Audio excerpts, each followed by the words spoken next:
Estado Cidadão, o direito de ter ponto de vista sobre tudo que é notícia. Olá, tudo bem com você? Está começando agora o Estado Cidadão, este programa que está todo dia, de segunda a sexta, sempre 10 horas da manhã, com você, trazendo sempre reflexões incríveis. E hoje, especialmente, o Estado Cidadão está fazendo uma transmissão em collab. Você sabe o que é isso? É uma transmissão em parceria, junto com a Polis Desperta. E a gente vai falar agora, inclusive, sobre isso com o Davi Silva. Tudo bem, Davi? Oi, tudo bem, Rafael? Oi, gente querida, uma alegria estar aqui novamente com vocês. Hoje nós estamos começando mais um ciclo do Gente Desperta com entrevistas com candidatos ao Parlamento Federal. Ótimo. Sou Davi Silva, presidente e liderança do Polis Desperta, um instituto que tem por finalidade pensar, refletir sobre política e também a conexão social. Nós temos, acesse o nosso site, polisdesperta.com.br, também a nossa página no Facebook, dá seu like, nos siga. Lá você vai ver que nós temos uma proposta para falar e pensar política com a juventude, também para educadores, que trata da palestra Ditadura Cultural, e ainda nós temos propostas sobre cultura. Ótimo. Deixa eu só falar para o pessoal, Davi, como é que vai funcionar hoje, então, essa dinâmica. Nós trouxemos aqui dois convidados, dois candidatos a deputado federal, e nós vamos conversar com eles sobre propostas, nós vamos fazer reflexões e uma série de outras análises relativas ao cenário político hoje no Brasil e como que eles podem agregar com propostas relativas a isso. Então você está acompanhando agora essa transmissão no canal oficial do Estado Cidadão lá no YouTube. Então você pode, se você está na fanpage do Polis Desperta, eu te convido para ir dar uma checada lá no YouTube do Estado Cidadão. Inclusive, faz a sua inscrição lá que você ajuda bastante esse projeto. E se você está no YouTube, aqui do Estado Cidadão, você pode também zapear lá para a fanpage do Polis Desperta, que também está tendo essa transmissão ao mesmo tempo lá na fanpage da Polis Desperta, beleza?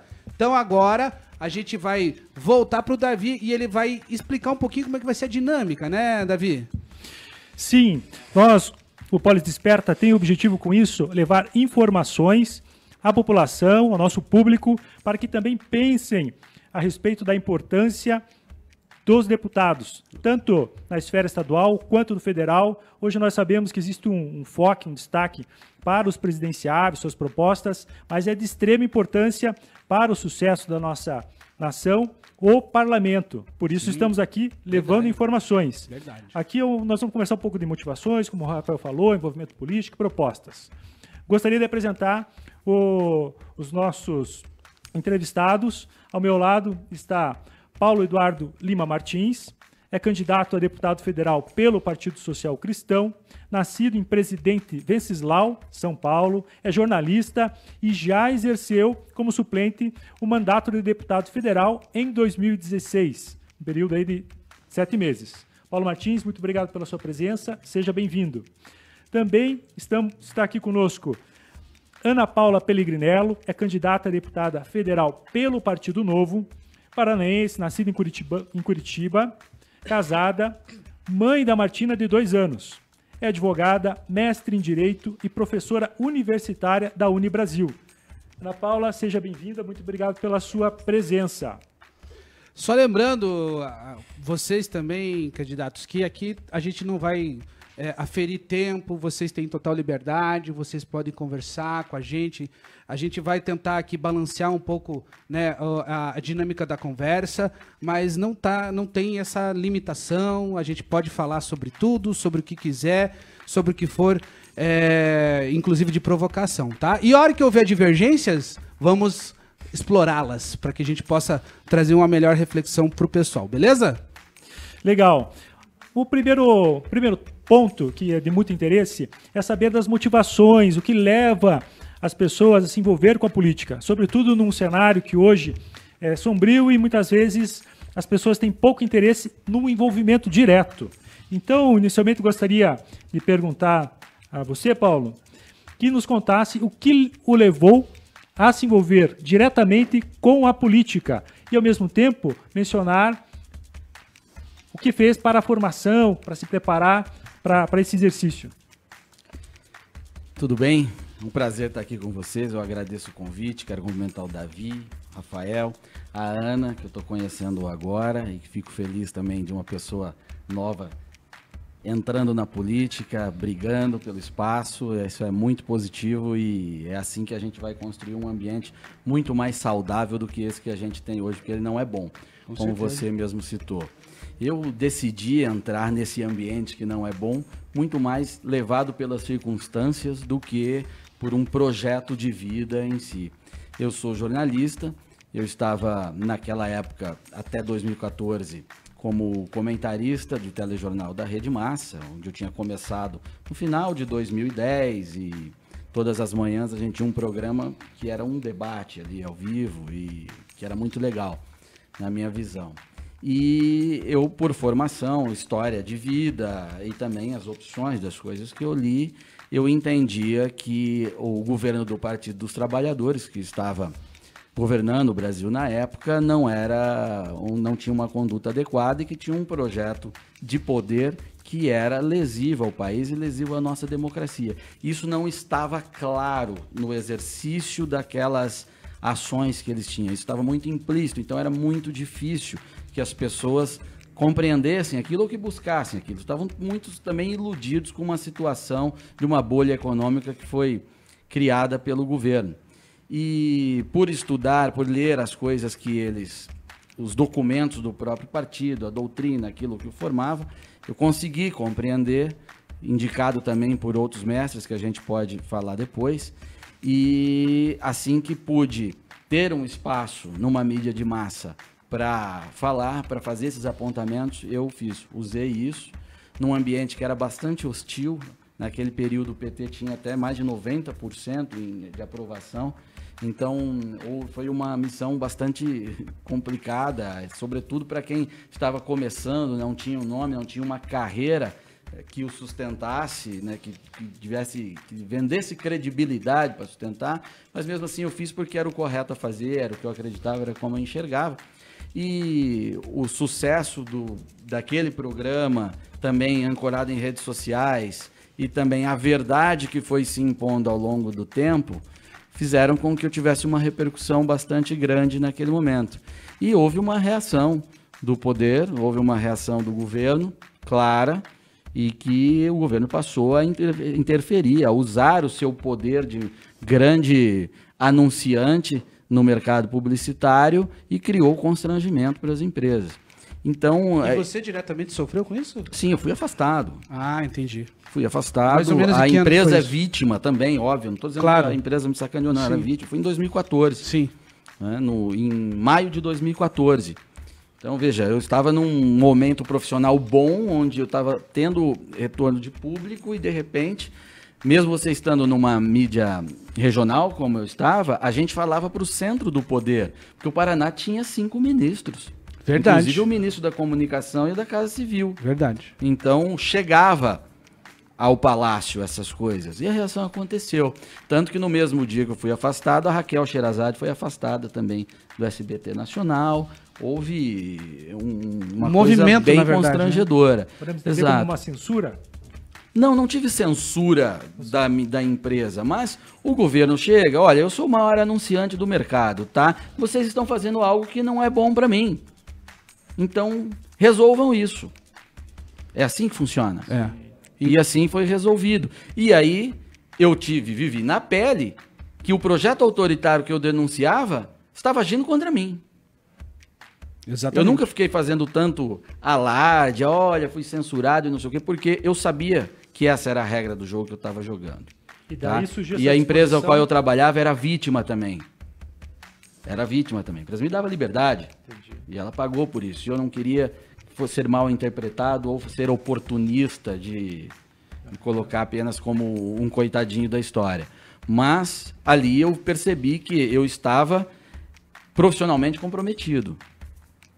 O recado que foi dado para o mercado, onde você tem 4 ou 5 lugares para trabalhar, foi: onde esse cara tiver tem um problema. Sim, verdade. Então, eu tinha uma filiação antiga ao PSC. Na época, a legislação obrigava que você fosse filiado 1 ano antes do partido. Eu tinha uma filiação de 2006. E hoje estamos com 6 meses. Hoje caiu para 6 meses. Eu tinha uma filiação de 2006 ou 2007, não me lembro, nunca tinha ido lá. Um amigo que me filiou, nunca quis fazer política partidária. Estava muito feliz fazendo a minha análise independente lá, falando diretamente com as pessoas. E então decidi ser candidato, levei ali um tempinho para digerir isso. Foi bem à véspera da convenção partidária, então ainda dava tempo. Então me inscrevi e acabei sendo candidato. Eu não tenho tradição de família nisso. Meu pai é um policial civil aposentado, minha mãe é uma dona de casa, nunca tive ninguém candidato. Eles nem moram no Paraná, moram em São Paulo, sozinho aqui. Mas é o que restou fazer, porque eu estava diante de um problema real, onde a liberdade das pessoas em médio prazo, sim, estaria comprometida. Estão nos documentos dos caras. E eu tinha que buscar meios de agir. No mínimo, nem que fosse um microfone para poder continuar a fazer o meu trabalho de denúncia. E também, no mandato de deputado, você tem poder real, poder legal. Como a tribuna. Além da tribuna. Na verdade, inclusive, eu achei então, sensacional. Você vota, aprova ou não. Então, foi o que me restou, eu fiz e eu achei sensacional a solução que você acabou dando para você, inclusive. Que depois eu até quero falar sobre isso. E a Ana Paula? Como é que foi essa história, Ana Paula? De repente você estava cursando e descobriu que o Brasil estava ruim. Não, você é professora. Eu sou professora. Professora de Direito. Isso. Qual que é a área? Eu sou professora de Direito Civil. Chega mais pertinho do microfone só, Ana. Eu sou professora de Direito Civil e Prática Civil. Prática Civil? Eu ensino os alunos a peticionar. Entendi. E por que, de repente, você se aventura nesse universo que é extremamente corrosivo para quem tenta alguma iniciativa política? É verdade. Antes de mais nada, eu gostaria de agradecer o convite. Só mais um pouquinho. Chega bem pertinho do microfone. Se quiser pegar isso para ajeitar, fica bem pertinho do microfone. Melhor? Melhor. Então, vamos lá. Então, eu gostaria de agradecer ao Davi pelo convite, a você, Rafael, pela presença. É uma alegria. Tá? E pela companhia do candidato Paulo Martins, aqui ao meu lado. Sim. É um presente estar aqui, porque nós compartilhamos de alguns valores comuns e é a razão por eu estar tão confortável hoje aqui. Bacana. Bom, eu tive uma série de pequenos motivos, mas o definitivo foi o nascimento da minha filha, por evidente. Sim.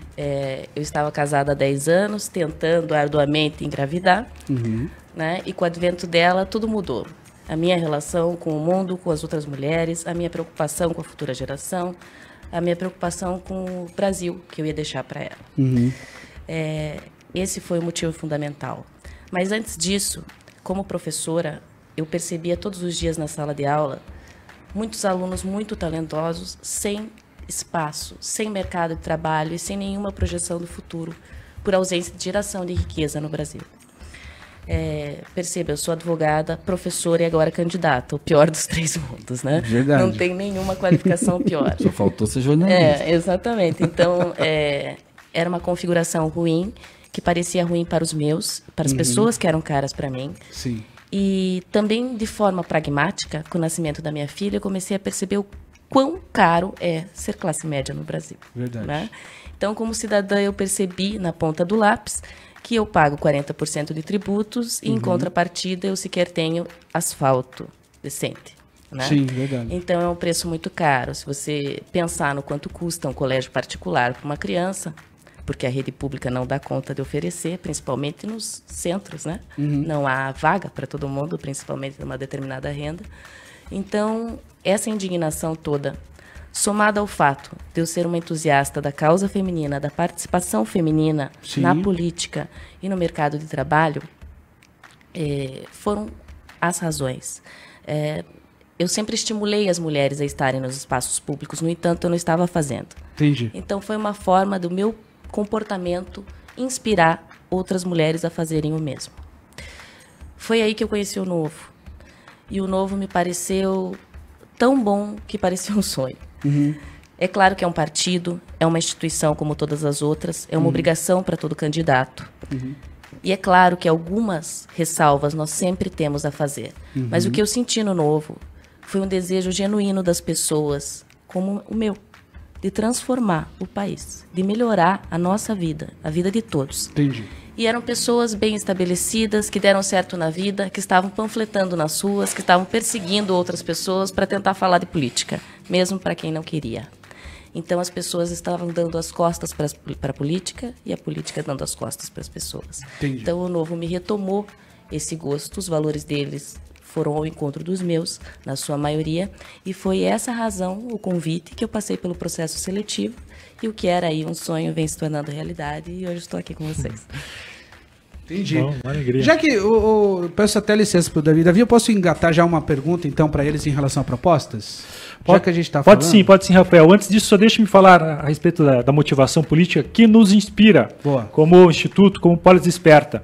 Diante desse cenário que hoje nós conhecemos, que foi revelado pela Lava Jato, aliado a toda a luta que participei pessoalmente para a aprovação das 10 medidas e ver o Congresso não acolher um projeto de lei de iniciativa popular apoiado por mais de 2 milhões de pessoas que assinaram esse apoio, além das instituições, e logo a seguir nós descobrirmos os motivos por que não aprovaram, porque veio a lista do Odebrecht e tudo mais, a partir daí meu coração, que já estava moído, não é, com relação a isso, cheguei até a chorar pela nação, vamos mudar. E a inspiração veio da história, veio de um cristão chamado William Wilberforce, um inglês que abdicou de um rumo evangelista para ingressar na política e assim buscar a liberdade para os escravos daquela época, e conseguiu, depois de décadas de luta, libertar os escravos de todo o Império Britânico. E não estava sozinho, estava num grupo de pessoas. E num contexto onde a lei, a filosofia, a economia, a tradição sustentava aquele sistema escravocrata. E tinham poucos que sequer mencionavam isso para a mudança dentro do parlamento. Logo pensei, se num contexto tão terrível como aquele, teve homens e mulheres que se levantaram, se uniram em união, em sinergia e passaram a trabalhar em prol do bem de outros, nós também podemos fazer algo melhor para a nossa nação. Rafael. Posso falar? Sim. Deixa eu te falar assim, ó, agora que você falou que o teu principal engajamento seria a causa feminina. Sim. Tá. E até a pergunta replico para você, Paulo. Hoje nós temos uma sociedade extremamente corrosiva para a mulher. E quando a gente fala de segurança pública, a pauta da mulher, ela vem só para você ter algum tipo de embate.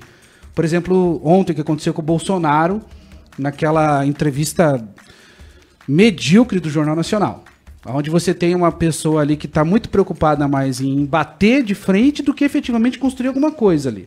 Não que eu seja Bolsonaro, na verdade eu não estou nem aqui defendendo o Bolsonaro. Mas é uma constatação de telespectador, a entrevista foi ruim. Foi horrível a entrevista, foi ruim, até porque a própria Renata Vasconcelos poderia ter explorado o que eu vou falar aqui com vocês. E não só eles.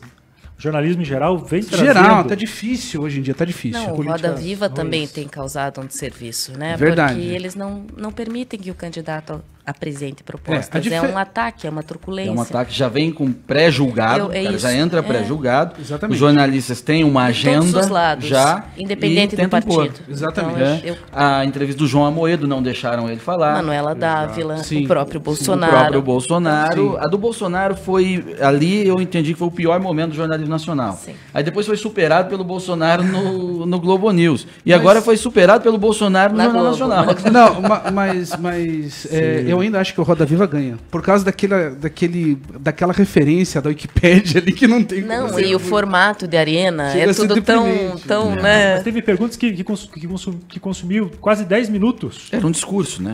Do jornal de ontem, né? Não, para João Amoedo. Eu acompanhando, sim. fazia todo um discurso, fazia uma pergunta, interrompia, só que o João Amoedo é muito mais gentil, né? Pois então, aí que tá. Aí eles deixam de ter uma construção baseada numa provocação para ficar naquela bobagem que é quem tem razão. Então, enfim, eu quero perguntar aqui, baseado numa série, inclusive, de programas que a gente fez anteriormente sobre o universo feminino, hoje Curitiba se não a terceira, é a quarta cidade mais violenta do Brasil para a mulher.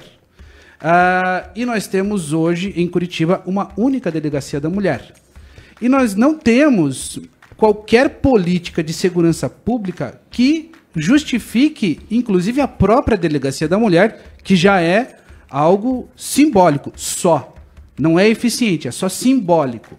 E aí eu pergunto, como resolver isso sem cair naquele discurso tão ingênuo de que vai resolver com o desarmamento, não, com a queda do Estatuto do Desarmamento, com o incentivo que as mulheres comprem armas, obviamente atendendo às exigências, né, de você ter armamento, ter porte de arma, ou seja, vai muito além do que efetivamente você criar ou você abordar como violência comum. A violência contra a mulher, ela é muito mais profunda, inclusive culturalmente. Como resolve isso? E gostaria de complementar, Rafael, nessa mesma linha de valorização do município, de que forma um deputado federal poderá de forma prática também nisso, né? De forma Boa. concreta, né? Boa. Resultado, algo positivo, seja aqui para o município, também na área de segurança, também na questão do Estado. De forma esse trabalho é feito. Então a gente pode até começar com você, Ana, para daí a gente poder dar uma cadência. Tudo bem. O Brasil é um país violento, muito violento. A nossa polícia é violenta, as pessoas são violentas, os homens são violentos. E também é machista. Então há uma dificuldade muito grande de se combater o feminicídio e a violência específica contra as mulheres.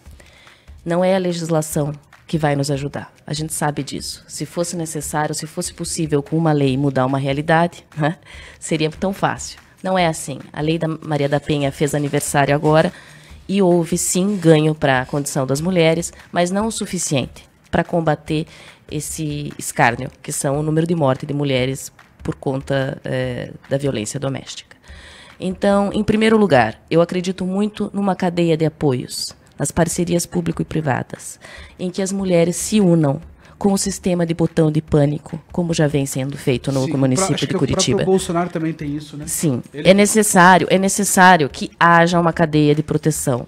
Não tem como mudar uma condição dessa sem mudar a cultura, a base, né? Então é importante educar as mulheres para essas cadeias de solidariedade, bem como os homens para não serem machistas, né? Sim. Uma educação que permita que ambos desenvolvam os mesmos talentos, né? Homem cozinheiro, mulher cozinheira, homem doméstico e vice-versa.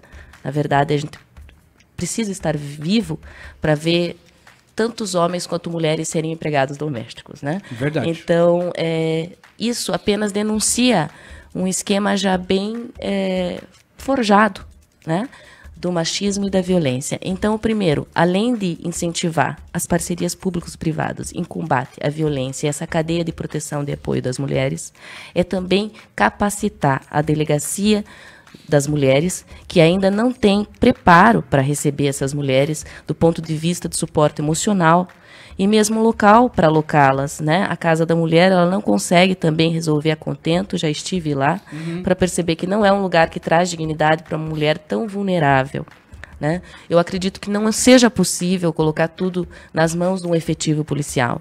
Eu acredito que a comunidade tem que se envolver nesse problema, tem que exercer a cidadania protegendo as demais mulheres e percebendo que a história, que brigas entre quatro paredes não tem que ser, né, que as pessoas não têm que intervir. As pessoas têm que intervir quando há violência, sempre. Entendi. Então, eu acho que esse é o primeiro passo. Uma modificação gradual da cultura, somada com esforços do público mais o privado. Entendi. Paulo, o que você tem como proposta e como também, complementando o próprio Davi, como que o deputado federal pode contribuir diretamente nesse processo? Deixa eu comentar com a sua experiência como parlamentar naquele período. Sim. Vou comentar o ponto que a Ana tocou, que é a questão cultural. Esse é um problema, a resposta legal a esse problema é quase sempre ineficaz e acaba implicando num aumento do poder estatal, muitas vezes indevido, que atrapalha, mas ainda segrega e não ataca o problema, não resolve o problema. Então, sim, se há uma coisa que o Estado pode fazer nessa questão, é fomentar a disseminação de informação e a transformação cultural para que a gente se respeite mais. Veja, a degradação cultural nossa tem levado a esses números horrorosos, porque inclusive, o homem está deixando de exercer o seu papel de homem. Papel de homem que é respeitar a mulher, protegê-la, respeitar a oportunidade dela, ajudá-la nisso também. Não que ela precise de ajudar, que ela é uma coitadinha, não é isso. Mas inclusive, reprimir aquele outro sujeito que não respeita as mulheres. Sabe? É você lembrar, os meninos estão sendo, entre aspas, treinados há um bom tempo para não agir em repressão ao outro que não tem postura de homem de verdade. Que homem de verdade não permite esse tipo de palhaçada que está acontecendo, não. Então, a repressão do grupo, que também é uma reação cultural, ela é importante neste processo todo e ela está deixando de acontecer. Bater em menina, ser machão batendo em menina, está virando status em certos grupos. Teve um rapaz, vocês lembram, que deu um tiro no olho da namorada, filmou e colocou no YouTube para ser o... Que bizarro isso. O homem cheio de moral na sua turma. O que interessa ainda é que são as mulheres que educam os meninos. Então é muito importante que as mulheres tenham consciência onde elas estão repetindo, porque na maioria das vezes é ela quem faz esse papel. Então, é essa consciência que a gente tem que ter também, né? Das tarefas mais básicas que os homens também desempenhem desde menino. E o exemplo do pai, claro, o exemplo do pai. Aí nós temos um problema de uma sociedade em suas estruturas que estão se fragilizando, degradadas, e crianças crescendo sem o pai, ou só com o pai e sem a mãe. Isso tudo ajuda na quebra de valores. Então, chegamos a onde nós temos uma sociedade totalmente violenta em todos os pontos, todos os crimes acontecem muito mais, mas o crime hoje contra a mulher, ele está deixando de ter aquela repressão dos próprios homens, que em muitos lugares, em outras épocas, sempre aconteceu quando era público. Sim. Ana Paula tem um trabalho no mestrado falando sobre o histórico, a história da mulher. Não é? Eu estive ontem lendo sua tese, conhecendo um pouco mais daquilo que você desenvolveu na academia. E também envolvendo esse ponto de cultura, Paulo, nos faz pensar, e gostaria que a Ana e também Paulo pudesse dar suas perspectivas a respeito da influência cultural atual. Então, hoje nós vemos, por exemplo, crianças, 6, 7, 10 anos de idade, não é? Sendo levadas por mães, pelos pais, né, a shows musicais, onde a qualidade musical é ruim, podemos dizer assim, não tem seu gosto, mas é ruim. As letras, né, também não trazem algo reflexão, de amor, de família, de união, e, sobretudo, a expressão corporal, né, é extremamente erotizada, sexualizada. Você diz o quê? O funk?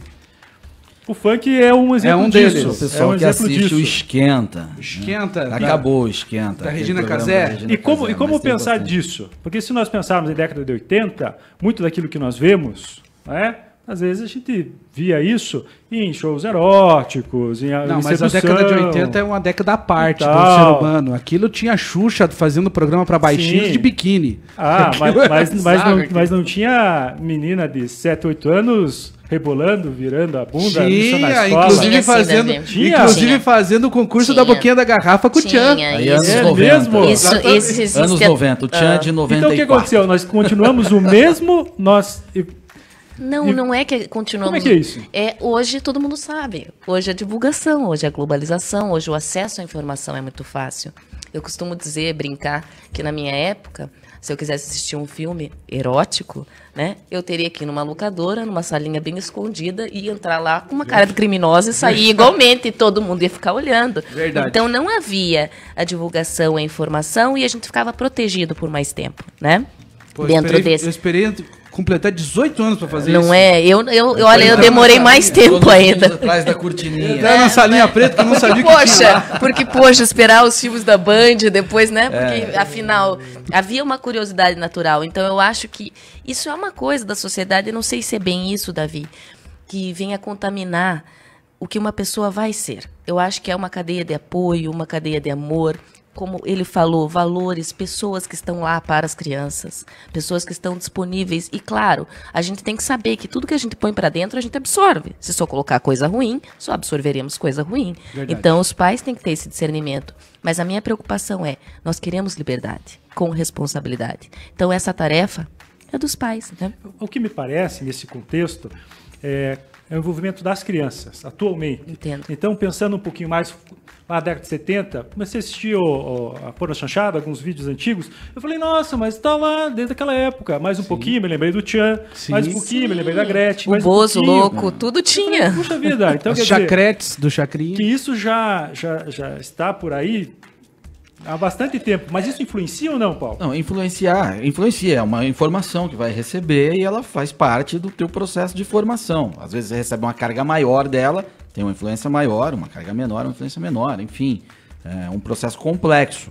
Mas o que vem acontecendo ultimamente, ampliou-se isso, porque, claro, como a Ana mesmo disse, tem uma pluralidade de canais de informação. Antes você tinha poucos, os filtros, e isso ficava um tanto mais restrito. Hoje é maior, então gera uma competição negativa.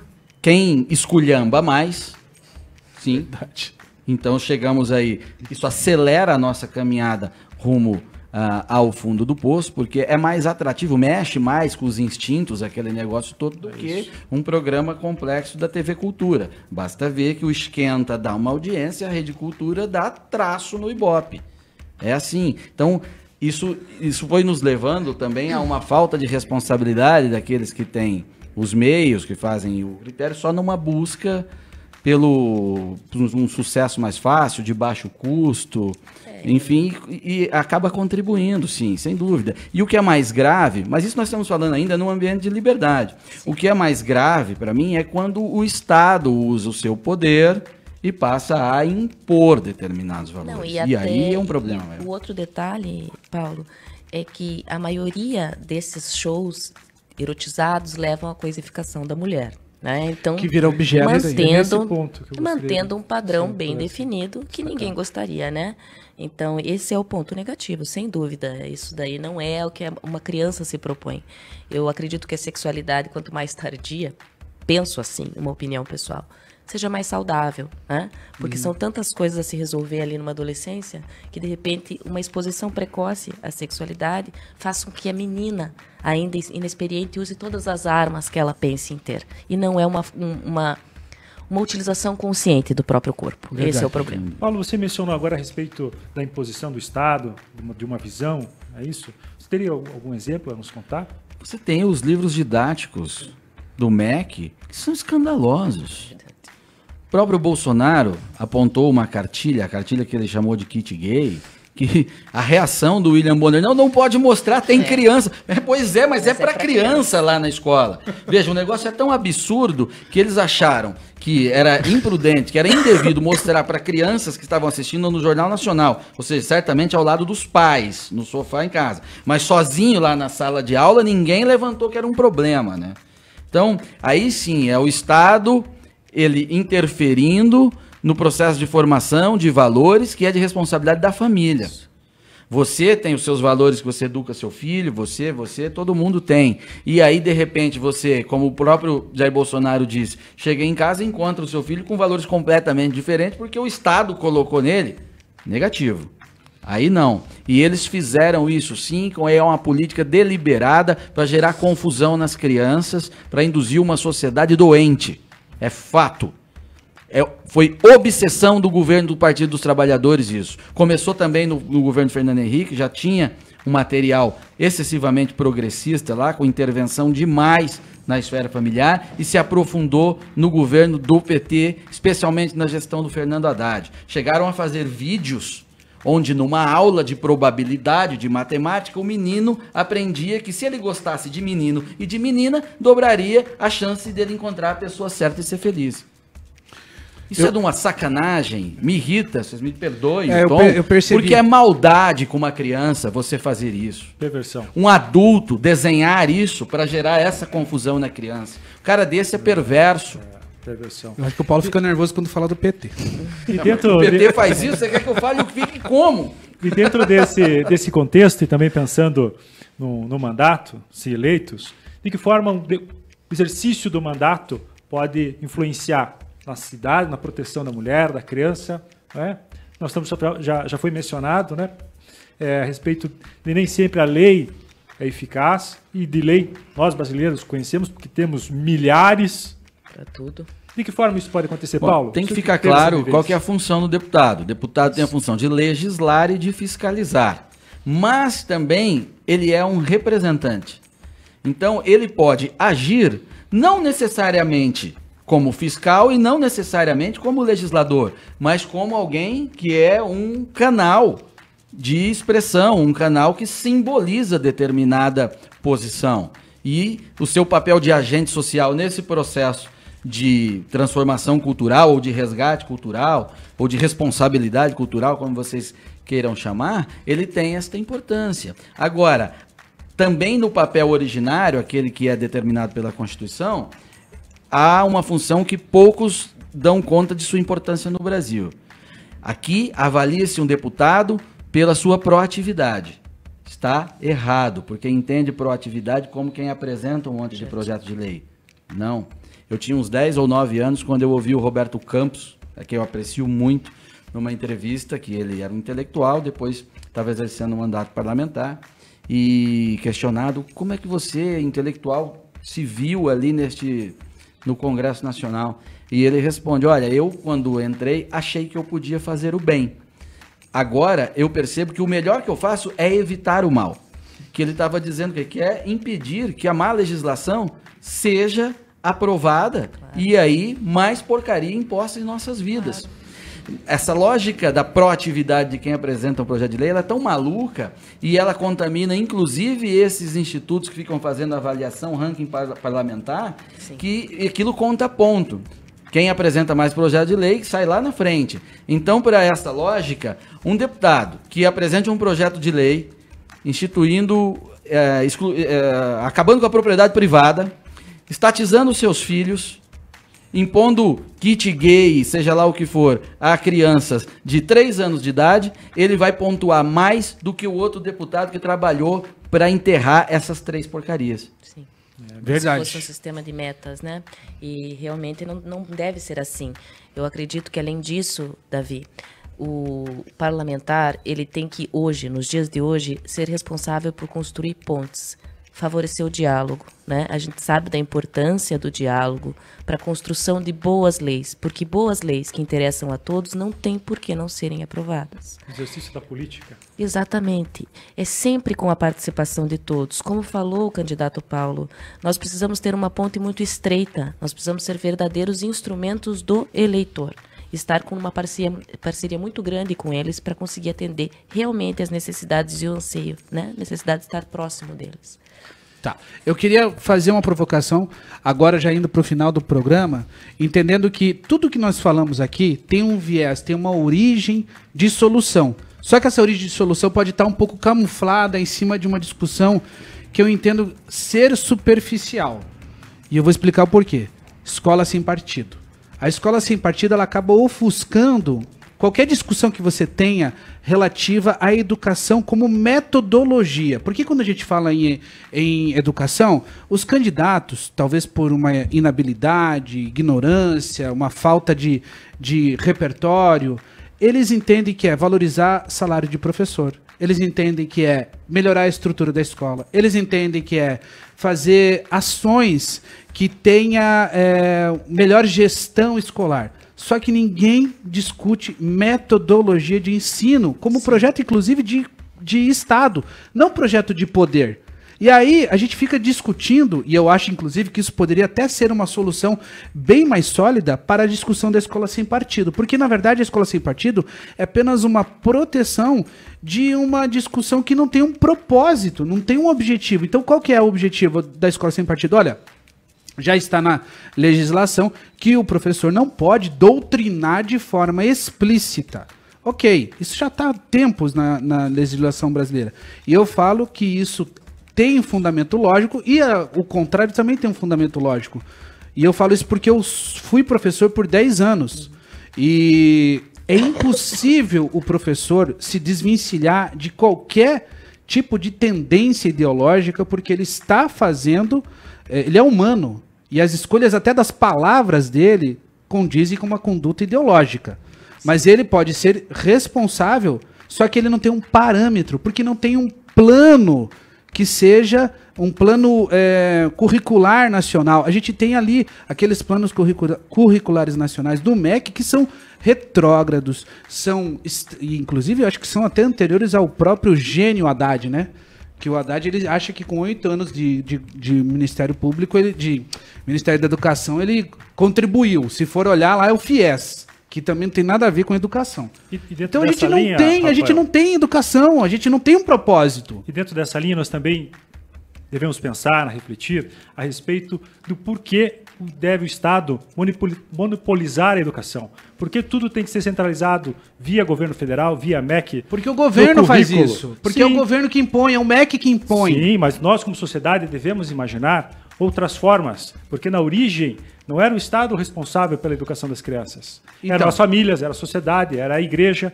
Dessa forma também permitir que os pais eduquem em casa, claro, com método de validação, permitir mais regionalização das crianças. Nesse ponto... Imagina, eu estou perguntando, qual é a metodologia de ensino que a gente vai acabar construindo? Você é professora, Sim. O Paulo, ele é um estudioso, tem um repertório imenso, também falou, eu vi algumas análises dele da Escola Sem Partido. Faz sentido o que eu falei ou não? Eu estou viajando, pirei louco agora. Faz muito sentido o que você falou.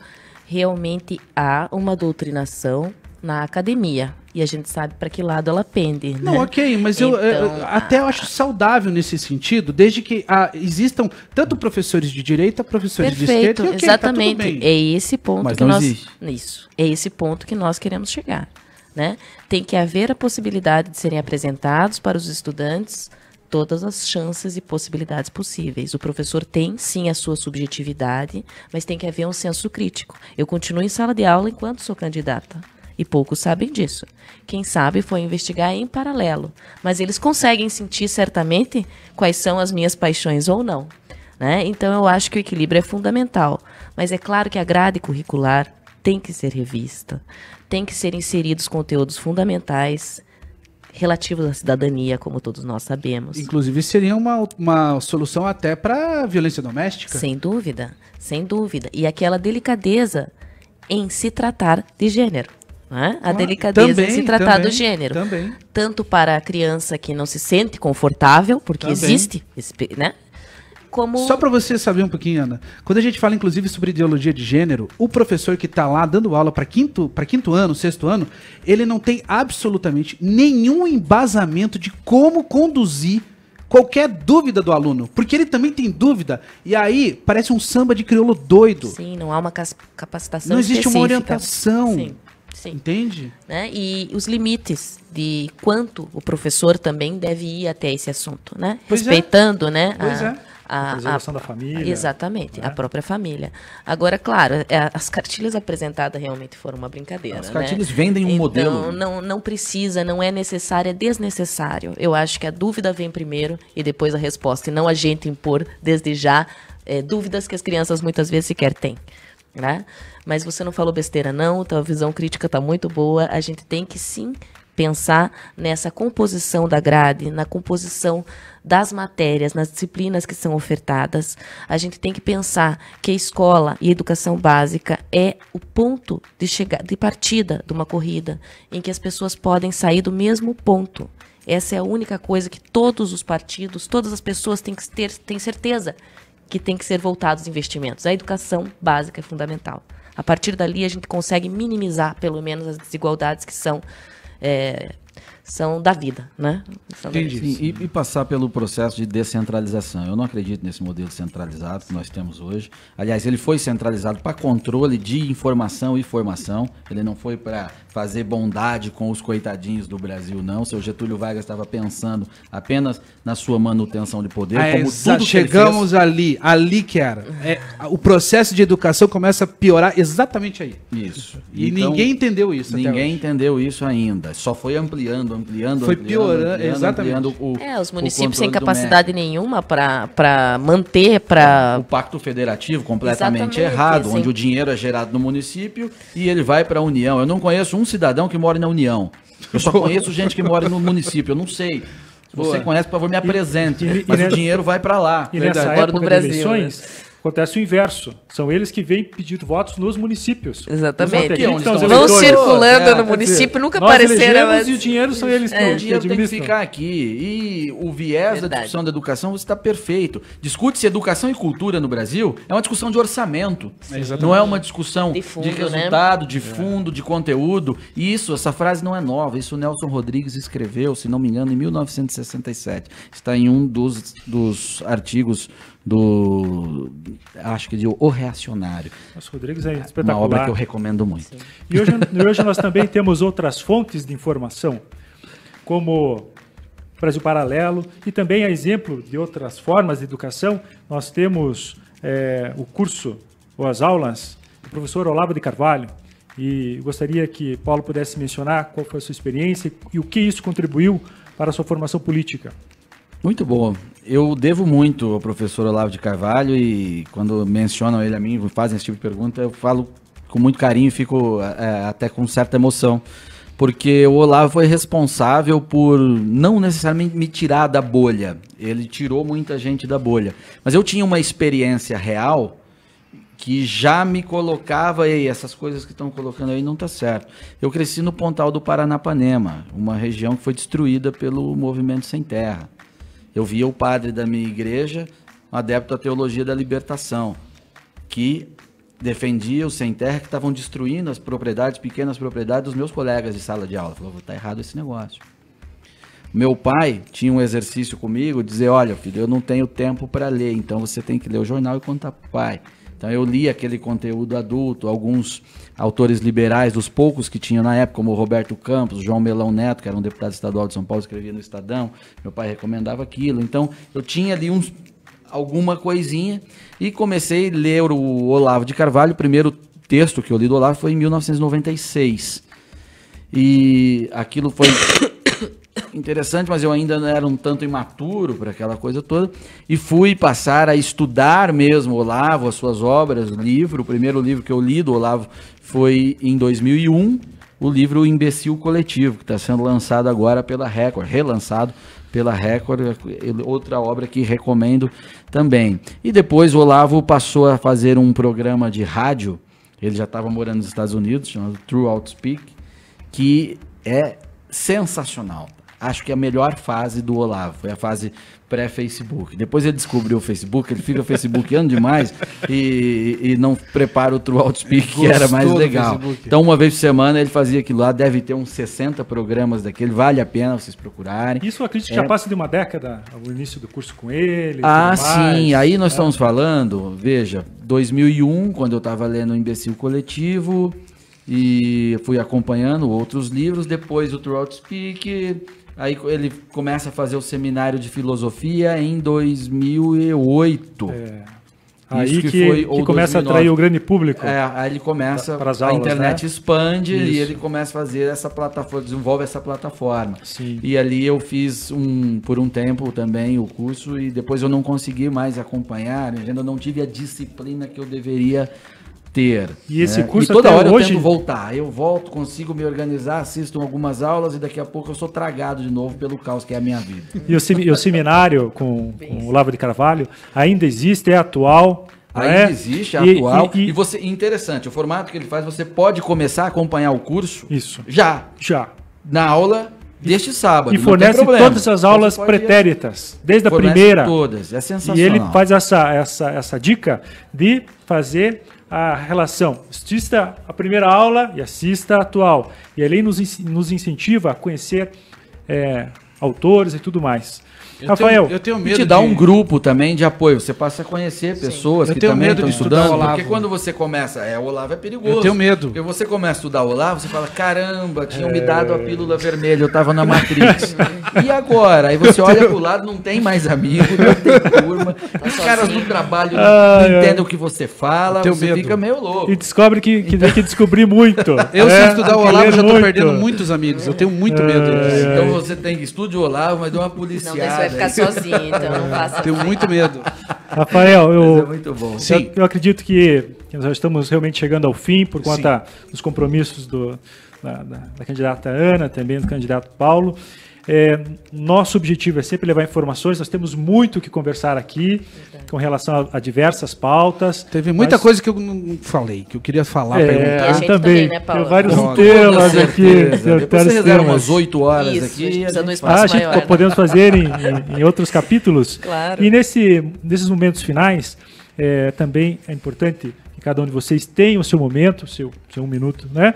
Principalmente para dizer qual é o nome que estará nas urnas, não é? Também seu nome, não é? Aliás, nome que está nas urnas e as últimas considerações. Por favor, Ana. Ótimo, obrigada. Eu queria mais uma vez agradecer a todos pelo convite e aos que estão assistindo também pelo apoio que há de vir. Meu nome é Ana Paula Pellegrinello, meu nome nas urnas é professora Ana Paula Pellegrinello. Eu sou candidata a deputada federal pelo Novo e o meu número é 3003. Muito obrigada, boa tarde a todos. Uma alegria. Paulo, Bom por dia, favor. perdão. Eu agradeço o convite, feliz pela nossa conversa. Espero que tenhamos a oportunidade de ter uma conversa depois mais longa ou sobre outros assuntos, sobre esse mesmo tempo. Não tem problema nenhum. Parabenizo vocês pela iniciativa, que é muito importante esse tipo de espaço para levar informações para as pessoas.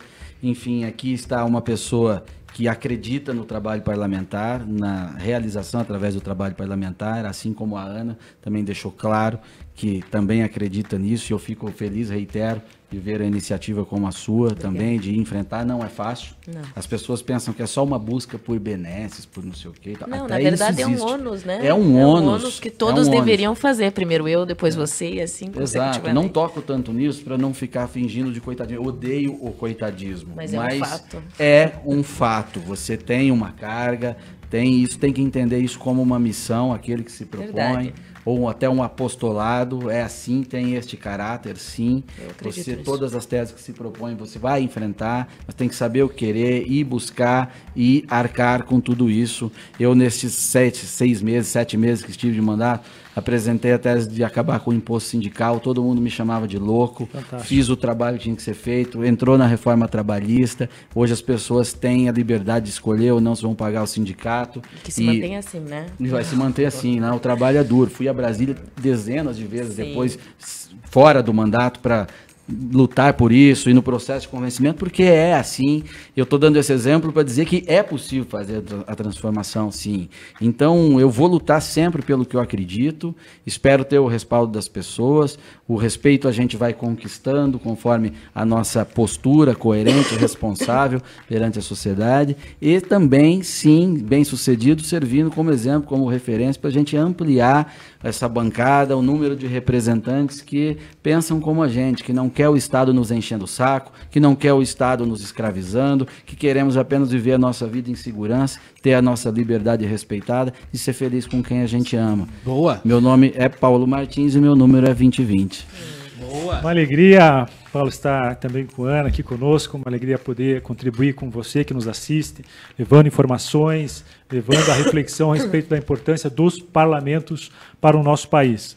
Mais uma vez, incentivo, acesse o nosso site, polisdesperta.com.br, lá você encontrará um pouco mais de informações sobre nós, mas, sobretudo, artigos, não é? Sobre cultura, sobre política, também no nosso Facebook e também no YouTube já temos algumas palestras muito legais para você. Você que nos assiste, muitíssimo obrigado pela participação e um forte abraço. Nós vamos continuar com ciclos de palestras, aliás, ciclos de entrevistas, né? Boa. Com outros candidatos. Acho que é isso, né, Rafael? Exatamente, muito legal hoje o papo aqui.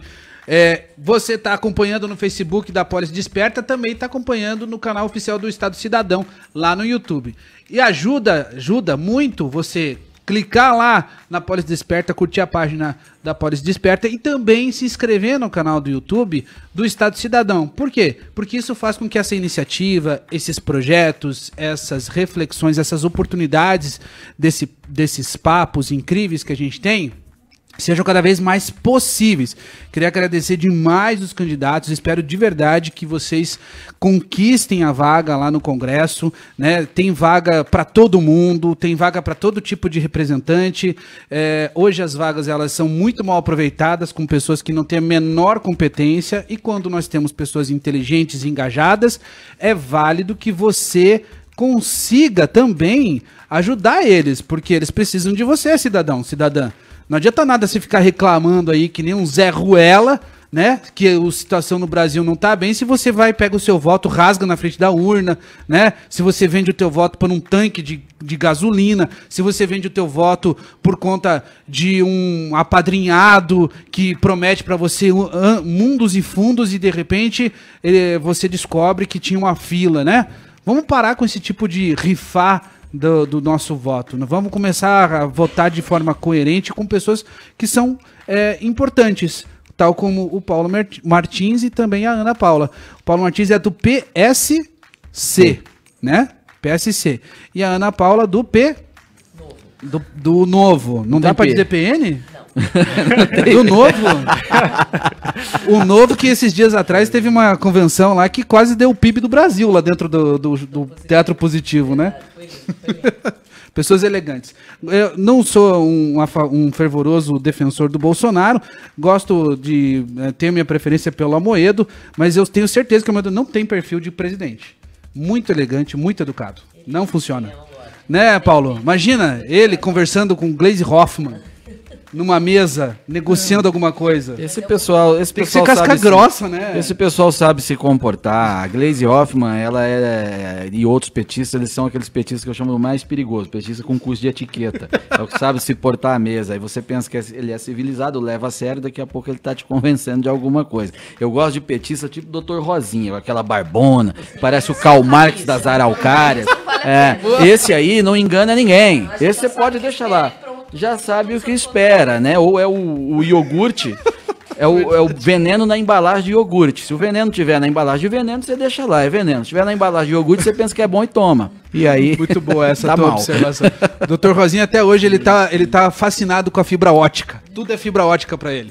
Enfim, você já percebeu então que os candidatos aqui são extraordinários e tomara mesmo que eles consigam estar lá no Congresso representando a gente.